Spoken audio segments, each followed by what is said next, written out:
This is Real Housewives of the Kingdom, a sweet space where you'll hear from the hearts of fellow housewives in the kingdom of God, some just like you and some really different in various walks of life. We will talk about how God is walking with us through the good and the hard. I pray you'll be encouraged and entertained as we laugh and sometimes cry together. Most of all, I hope it reminds you we're in this together and you are not alone. Hey everybody, can you believe that the holidays are right around the corner? I know that a lot of people welcome the holidays, but sometimes it can leave you feeling a little bit overwhelmed, especially when you think about all of the people that you are going to have to host in your home. And so today I am having my sweet friend Nicole on the podcast. She is one of the most incredible hostesses I know. And not only does she throw amazing gatherings, but she's super intentional about making everyone feel welcome down to the tiniest guest.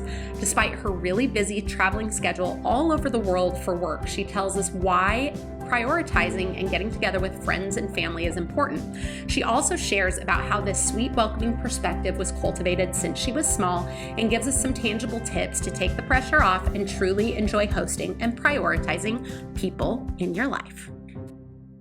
Hello, everybody, and welcome back to Real Housewives of the Kingdom. I am excited about this episode. I have a sweet friend here with me who's been my friend for about 20 years, and I will introduce her. Her name is Nicole. Welcome, Nicole, to the podcast. Hi, thank you so much for having me. I'm excited to be here today.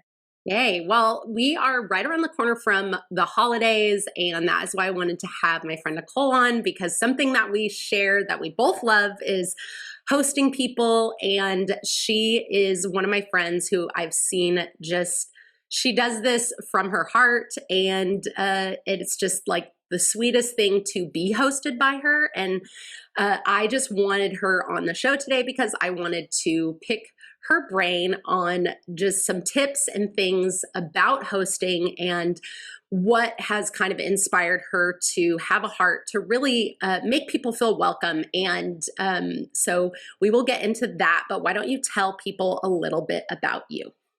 Sure. Well, my name is Nicole, and I grew up in the Midwest in the Chicagoland area, and then moved to California where I met Caroline. Now 20 some years ago, I think. And recently my husband and I relocated to Florida during COVID. I've been in the event industry since basically I was 15. I started in bar mitzvahs in those eras of dancing when they had party pumpers, which I still think exist. And then I moved to California and got into the event industry where we produce entertainment and shows and theatrical productions now. So events have been in my blood for a long time, and I love them, and I enjoy when I get to have some fun with my friends and family too. That's awesome. Yeah. And so, like Nicole said, we met 20 years ago. So I was a professional acrobat. If you listen to the show, you've heard me say that. And that is how I met her, doing performances for the event industry. It's sweet because I think, not everybody in the entertainment industry has the same likes and passions in terms of hosting and things like that. And so that was definitely something that bonded us. Our love for God, for our families, for our homes, and for hosting was something that just immediately kind of started our friendship. And here we are. We're still here. We're still trucking. We are. So let's get started. So first I want to talk about what influences you had when you were growing up and in terms of hosting, and kind of what you saw growing up and how that kind of brought you into where you're at now. Of course, yeah.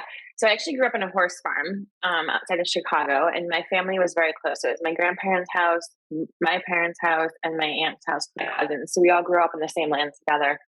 And my grandfather was Italian, my grandma was Polish, my other grandfather Italian, my other grandma Swedish. So I'm second generation born in the U.S.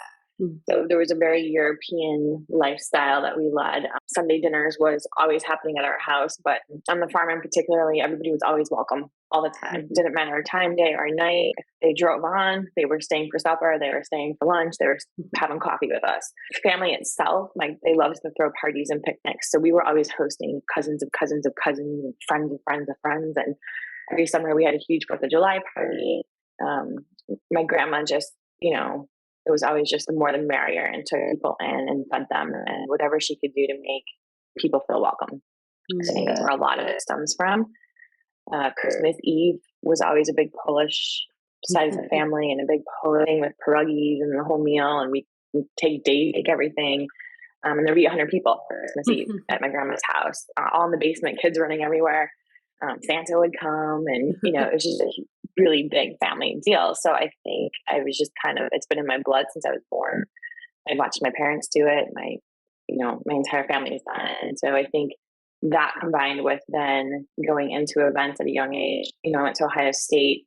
It was huge football. So there's always events happening, and Saturdays were big game days for us. So we'd have all of our friends over. We'd have cookouts. We'd have barbecues.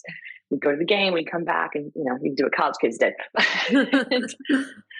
So yeah, I just think it's just something I inherited, throughout my life, really.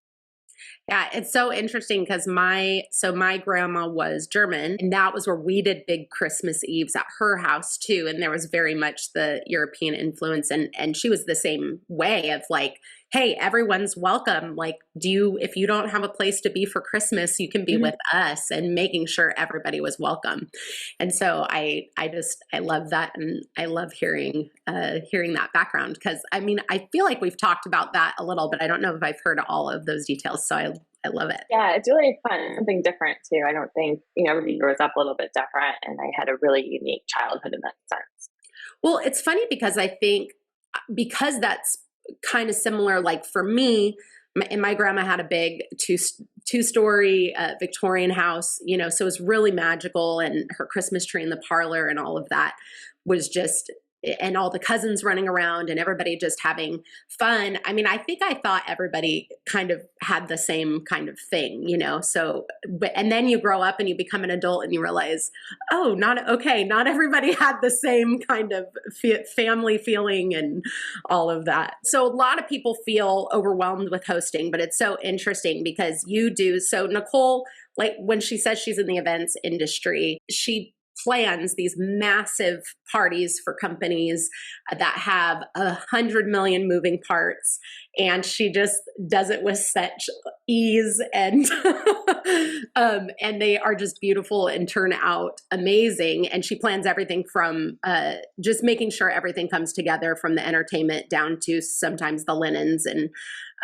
whatever, all of the parts. And so I think it's cool to hear, because I'm sure that that's helped you in your career to be able to manage so many things going on. It has, for sure. And and I've learned over the years too, right? Because hosting from a family side to, working with your clients and these corporations on these large events, and what goes into them is not always easy. It's challenging in its own way. And I think for me, a lot of times coming home and hosting my neighbors or friends or people who are coming in town is actually relaxing to me, because I can control the hosting a little bit. It's my little bubble.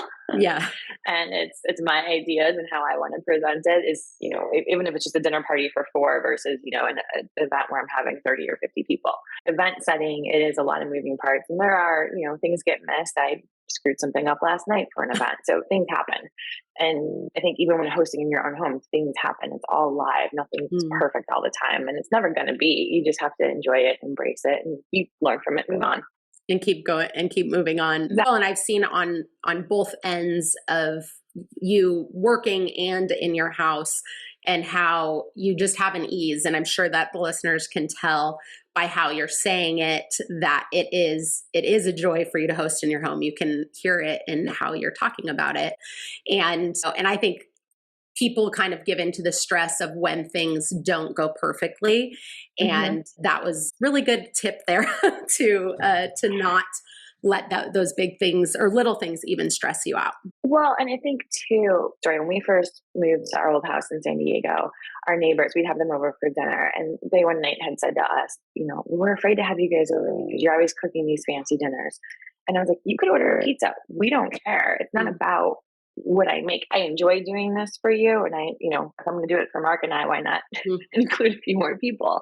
It's fun for me. It relaxes me. I understand other people get stressed. So hosting doesn't have to be so big and elaborate all the time. It can be just a simple, like, hey, come over, we're going to order pizza tonight. Or, there's a football game on, everybody brings something. So it can be as big or as small. It's just, I think, the kind gesture of having somebody into your home and welcoming them into your home.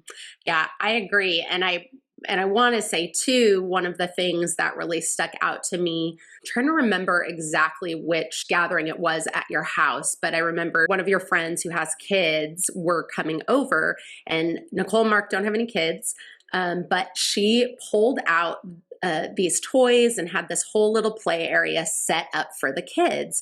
And already at that point, we had been friends for a while, and I had come to your house for a lot of things, but that just always really stuck out to me, that like down to the littlest guest, that you were always continuously like thinking about how can I make sure everyone feels welcome. I think a lot of people miss the kids, and think, especially if you don't have children, maybe people who have children are a little more like, oh, let's make sure there's a place for the kids to play. But I love that really comes off when you're in your home, is all the way down to these little ones having feeling like, hey, we're welcome too. You thought of us too.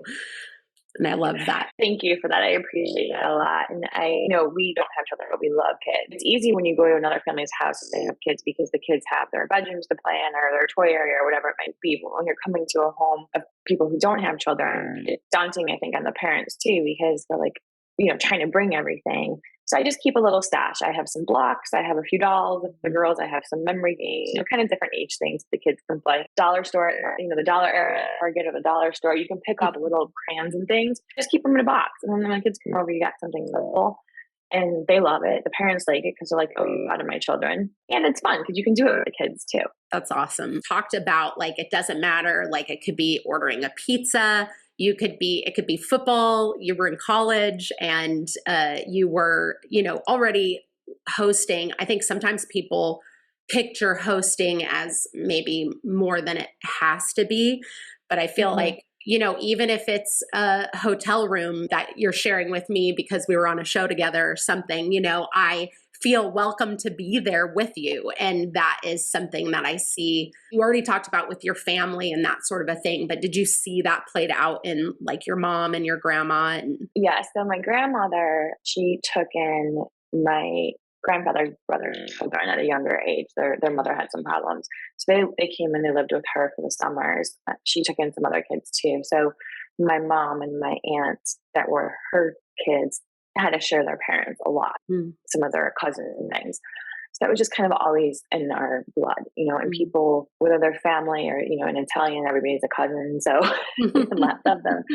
But yeah, I think, with friends coming over or just sharing the farm with people, because my grandfather worked extremely hard for that farm and it was a beautiful place when we had it. And there was a beach and fishing and tennis. And so there was corn and soybeans and all that stuff too. But it really was this beautiful place that he opened up the gates really to share with people and to let his family and friends have fun. And he really enjoyed that. So yeah, that's always been in my blood. And then I think too, for me, just making people smile. There's so much bad in this world right now that if you can shut it off for a few hours and get people to smile, even if it's just a dinner conversation, it's just breaking bread together. It's something simple. It's fun. A picnic at the beach, if you live in the water, hike in the trails, picnic lunch, whatever it may be for you and your friends and what works best for you and your family. Well, and I think too, it's such a heart thing. It's what is, I think if you're driven by the perfection side of it, then it's a lot more tiring. And when you're driven by wanting to make people smile, wanting to make people feel welcome, I think it makes it a lot less tiring, actually, when your heart motivation is to love on people and, like you said, take 2 hours away from the mess of life and the craziness of life. And I love that your family took in people who were maybe going through like a little bit difficult of a thing. And I think that can actually, like, you never know when you're inviting someone even over for dinner, what they're dealing with on the outside. And so I love just the idea of creating a safe space, sweet, safe space for people to just breathe and relax in the midst of life. And that kind of moves me into, okay, so we've already kind of talked about Nicole's job being planning these huge events. This has her flying all over the world, literally all over the world. And yet she still plans these gatherings. I mean, she will dinner parties, whatever it may be, big, small, 4th of July parties, New Year's parties, and she could have flown in the day before from South Africa, and she's like, we're having dinner tonight, with friends because I'm home and it's going to be, and we're going to do this. And that is something that I think is really unique in our society, because I think our society as a whole doesn't take time for that kind of thing anymore. I think the previous generation just had kind of a different rhythm in life where you might have done that a little bit more. And especially in the entertainment industry, you don't see it very often where people are prioritizing that. So talk about how do you do it? I'm tired a lot. Mark and I always say, like, we are blessed in what we do in life. We've met so many great friends through this business who are now family. We've met friends all over the world who have now become friends and family. And then we have our own families, right? So, and because we travel so much, but we get to see such amazing things. We want to share that with maybe our friends who don't get to travel as much, and bring ways, whether it's sharing a dish or bringing something back or, whatever it might be, to share those experiences with them. And because our time at home is limited, we try to find time for ourselves too, because that's important. Because when we're on the road, we're never really alone. Yeah. We're with a bunch of people, we're with clients, we're with talent, it's just busy. So when we get home, we try to do some stuff together and then see our friends and see our family. And we might have to prioritize how we do it and when we see certain people, but we really do try to gather because we need that too for our heart and souls to keep going, to keep doing these things. So it makes us smile too. And we love enjoying our home when we're home. We love having people in our home when we're home. And, kind of remember why we do what we do too. Mm-hmm. That's a good point. I think sometimes people get caught up in working so much that they forget what are you working for if, if you're not enjoying friends and family and that sort of a thing. I mean, it's difficult. I mean, I've had days where I'm tired and I'm like, oh my gosh, it would be, and you're going to have someone over and you're tired, but it's always sweet. I never regret prioritizing spending time with people. And I also think you can be honest with people, like, hey, I want to have you guys over, but I just got off a plane, so I'm tired. It's not going to be a late night. Or, the kids, we've had a crazy week, but we want to see you, even if it's just for a couple hours and just to have a quick happy hour. It doesn't always have to be a grand situation. And I think that's what daunts people the most is they think it has to be this grand thing. And it doesn't, because it's really just about the time we spend together. Right. Well, and I think too, people, are waiting for the perfect scenario. I mean, right now, the home you're living in is not your own home. I've definitely seen, whether we're in a hotel or the house that you guys are living in now, which we got to come and hang out with you guys there last year, which was so fun. But it's really shown me how much it doesn't matter exactly where you are or if it's perfect. And like you said, it doesn't have to be a big Martha Stewart. Those are fun too, but yeah, they are fun too. And I mean, honestly, you and me both do thrive off of doing really intricate, fun things like that. But it's okay if you don't feel like that's something that motivates you. At the very least, prioritize your people, because really, like, God designed us for community, not to be an island. Right. And, to spend time together and break bread together. And I keep saying break bread because to me, it's always been around the dinner table. Yes. There's conversation that happens. And hopefully everybody can put their phones down for a little while and just enjoy each other's company. In hosting, it's kind of creating those experiences too, where the phone isn't the key moment. I think living in Florida is really interesting with that, because a lot of my neighbors now are older. They're not on their cell phones all the time. It's just a different animal. So we actually sit and have a very long conversation. And you learn, like, you meet all these amazing people that way. Yes. And you get to learn so much and hear so many stories. So I do think it is just, like you said earlier, creating that safe, comfortable space, whatever it might be. Yes, definitely. And if people are listening and feel like there's no way I have even a moment, you already kind of gave some tips in terms of like doing something smaller, coffee, a happy hour, whatever. But is there anything else you would say in terms of the, like, trying to fit it into a busy schedule, or how you prioritize it, and how you kind of, even though you're tired, you kind of mentally move from landing from being in Europe yesterday and then deciding to get together with somebody or hang out with someone? Yeah, I mean, the planner in me is organized in that sense. So I like right now, our family's in town from Chicago. We have friends coming in a couple of weeks. You're one of them. So we have a lot happening over the next 2 months, and then we're traveling in between all this. So I've made a list on what I'm doing for certain things. This week, I had last week, so I marinated some flank steaks and some other stuff because I knew we were having a barbecue yesterday. Stuck it in the freezer. And I pulled it out, defrosted it, and my husband grilled them. So it wasn't a complicated day yesterday for me because I had this little plan of I pre-marinated it all. If you can do things like that, then make ahead is for me, it's a lifesaver because I can make ahead or I can order ahead, sit it in the freezer, and then I'm just pulling it out. I find that to be really helpful. Just make a list and a plan, and whether it's small or large, Mark and I, we always talk like, okay, when we're going to host here, and here, and this is what we're going to do. And we know it's going to be a lot of work, but we're also going to really enjoy it. So it's that tug and take, but we're prepared for it because we know we're doing it. And sometimes it's on a whim too. Like, yeah, we're kind of bored this week and let's invite everybody over for a happy hour. You tell them to bring their own drinks and their own food and you just sit outside for a little while, whatever that might be. I think it's just, if you're a planner like me and you want to overthink it, you totally can, because I do a lot of times. And if you're not, if you're more spontaneous, that's fine too. And that can work as well. It doesn't have to be, like I said, grand. And I think that's the thing. Don't overwhelm yourself. If you want to make it grand, certainly have at it and have a ball doing it, but enjoy it. And I think the other thing I try to think about, and I think you touched on this, is just being thoughtful with your intentions of why you're hosting. What's the reason for the gathering? If it's something small and it's just to get together, then let it be just that. Don't overthink it. If you're really like, I'm going to host this holiday thing and I want it to be this magical Christmas Hallmark moment, then do that, and have fun, enjoy it, enjoy the creativity in it as well. And that's the part I like. I like the creativity in it.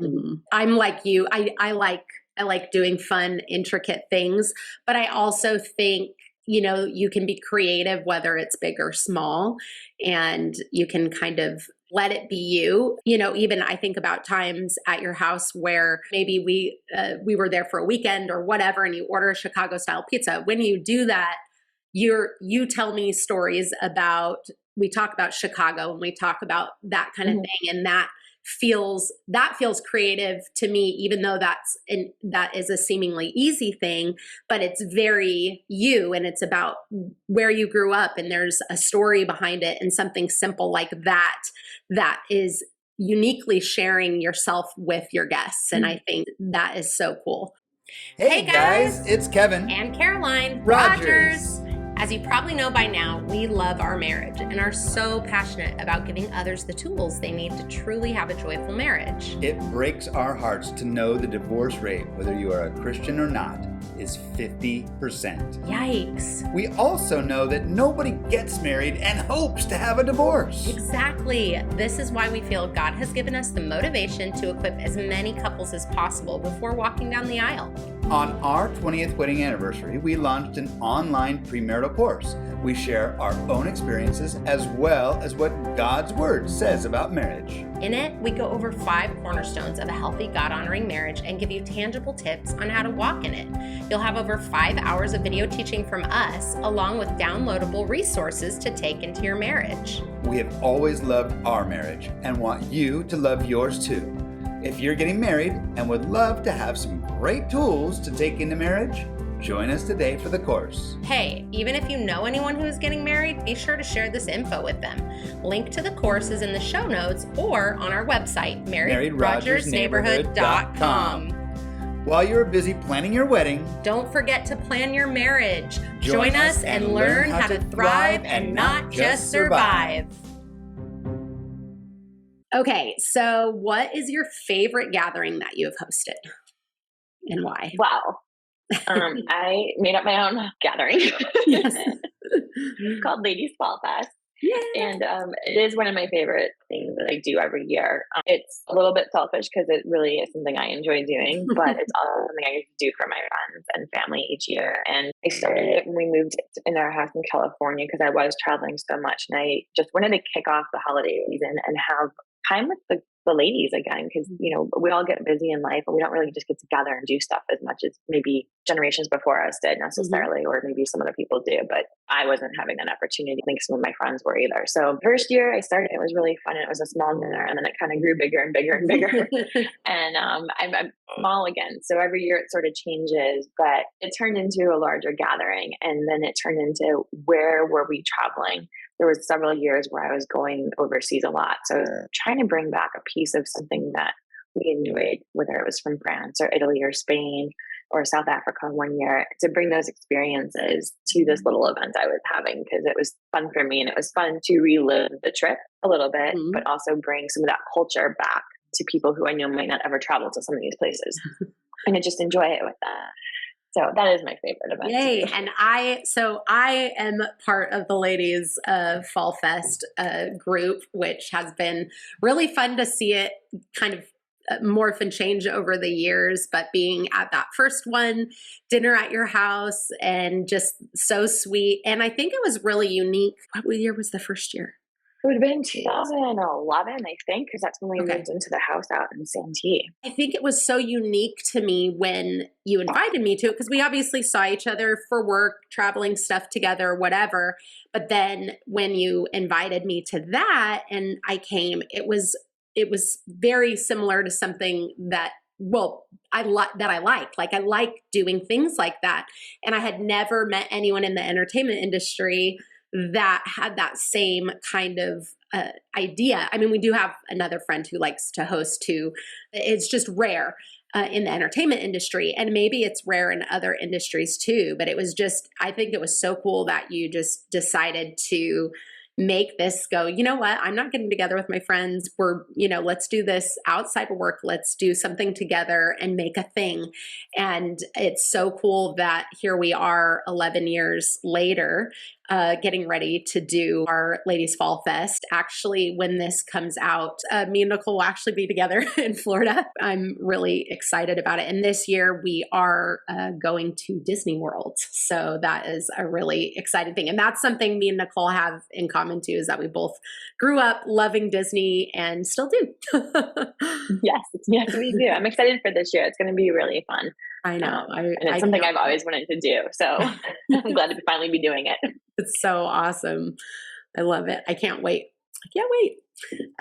Okay. So the holiday season is literally around the corner. I know you've already given some great tips, but what other tips or some things that you could say to the listeners in terms of making people feel welcome because I think some people feel really stressed as we're heading into the holiday season. They're already thinking about it. I've had people DM me on Instagram asking me questions, this family's coming over and this is happening, and asking things. And I'm like, people, it starts to get this high stress feel. So what tips or encouragements can you give in that area? For sure. I mean, I think take that time, whether it's 15 minutes to yourself in the morning or 20 minutes if you can, even if it's, if you have kids, it's hard, I know, but get up maybe a little bit earlier, take your cup of coffee and just sit down and write a list. I think writing a list, there's a lot of books, planning books you can buy now for things like this too, that'll give you the checklist that you need to think about if that's what you want, that route you want to go. So that's something you can do as well. I think just make that list, and it'll, as you cross it off, you just kind of feel that weight leave your shoulders. I also think don't overthink it, but there's little things too that you can make your home feel really welcoming for people that don't take a lot of effort. Just have your towels folded on their guest bed for them. Maybe you have bottles of water in there for them. In the holidays, you can put a little light up Christmas tree in the guest room, and it just makes them feel welcome. One of my neighbors, actually, now that we moved, we go stay at their house. I'm in the guest room. She photos of us up with. I thought that was so clever because we're in a guest room, but there's photos of us in there, and she switches it out for who's ever coming. And that's just a little something that I just thought was really cool. And now I've kind of adopted. So awesome. Stuff like that, where it doesn't have to be this big grand gesture, but just something small and thoughtful goes so far with people. And I think too, just that intentionality to not let your life run you, but to be intentional with what you're doing in life. I think it kind of, when you talked about getting up early, just getting up that little bit extra early. Now, society might be like, well, I don't have time for that, but it really does go a long way and helps you feel a little bit more in control of your day and of your weeks. And a lot of times I do it in bed in the morning, like no joke, I'll have my phone and I make a little list and and now with the delivery services, if you can afford them and if you can do it, Instacart, and where we live is a little far from stores. The other day I was like, okay, I have all these people coming in the next 2 months, Costco, Instacart, I actually save money because I'm paying attention to what's in the right. Because you're not like distracted by all the store putting everything in. So, and it's like an hour from me. So with the gas and everything, it works, but it comes delivered to my house. That's 3 hours I saved out of my day where I could be getting the room ready or organizing something that I need to organize or marinating the steak that I was going to grill on Sunday, whatever it might be. So I think it's prioritizing your time as well and how you can maneuver things. And I think there's a lot of apps and tools nowadays that can really help that as well to take the stress off of you. Mm-hmm. Definitely. And I just think for anyone listening, I just hope that you hear that no matter what you do for a living, no matter what your spouse does for a living, no matter how many things your kids are involved in, you can make time to love on the people in your life. And you can make time to make people feel special when they're with you in your home.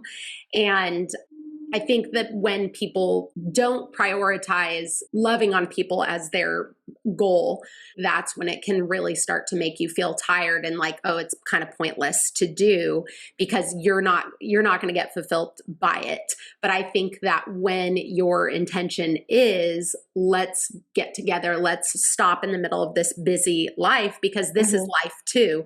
Our friends, our family, like that's life. And hosting and all of those things have been close to my heart over the past 20 years. I've just been so encouraged and inspired by watching you because I think for me, I've traveled in my life for work and stuff, but you travel even more than I do and have traveled even more than I do. And I have to say, like, there are times where I thought, well, maybe I should put this off or not say yes to hanging out, having these people over.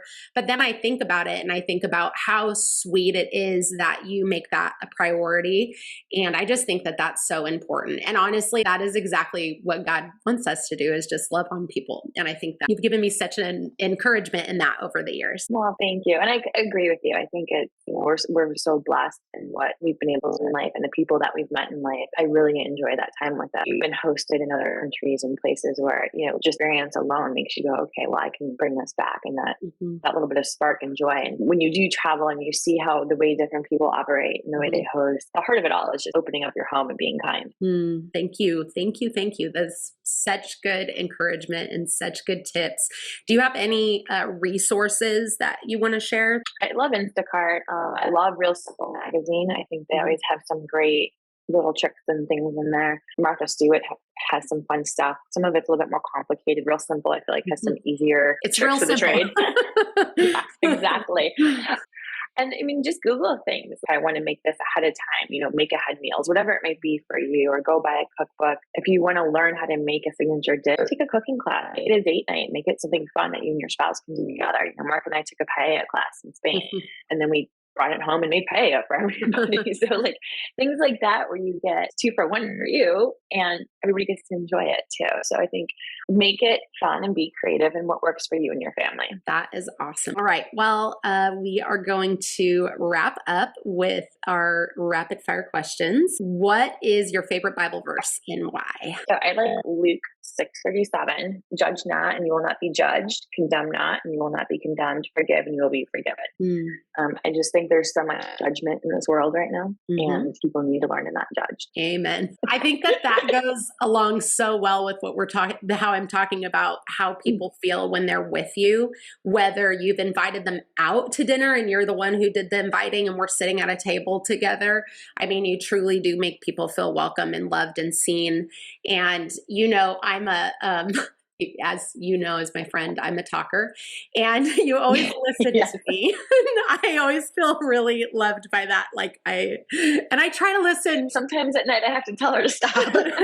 Yes. Me and Nicole have traveled all over the world together, and we've had situations where we're in our hotel rooms and we're like in the middle of the night, got back from a late thing, and I keep talking and Nicole's like, friend, can we go to bed, please? I'm like, yeah, sorry. I love that. And that's a good scripture, honestly, to take into hosting in your home too, like who you bring into your home and just how you make them feel loved. What is your favorite vacation spot? That's hard. I know. I have it's so hard. many for so many different reasons. Can I have more than one? Yes, you can. Okay. I love Hawaii for the relaxation and the tropical breezes and culture of it. And I love their hospitality that you get there and the ohana feeling. But I loved going on safari and just the animals. It was an experience that it's not something you can do often in life. It's a very far trip and it's a very expensive trip. But it really changes the way you look at the world. That's one of the things that I've loved about traveling all over the world is really seeing, like you said it a little bit earlier, but, seeing how different people do things around the world. And it really does give you perspective. I think sometimes when you just sit in your own community and your own culture for so long, you don't realize how different places are. And it's so cool. And the thing is they live differently in a lot of places, but it doesn't mean that it's bad. Special, especially when you go into some of those villages and you just see the kids and the smiles and the fun and how they celebrate life. Yes, we want to do eventually one day. We'll go on safari. It's worth it. All right, and then since we are kind of turning the corner into Christmas season, Thanksgiving, Christmas season, what's your favorite Christmas movie? White Christmas. Yay! That's one of my favorites too. It's like every I love it. Enough. Yeah. Yeah. Love it. Perfect. I love it. All right. Well, Nicole, this has been so awesome. And I could literally talk to you for 5 hours about this. But I think we got a lot of really encouraging stuff.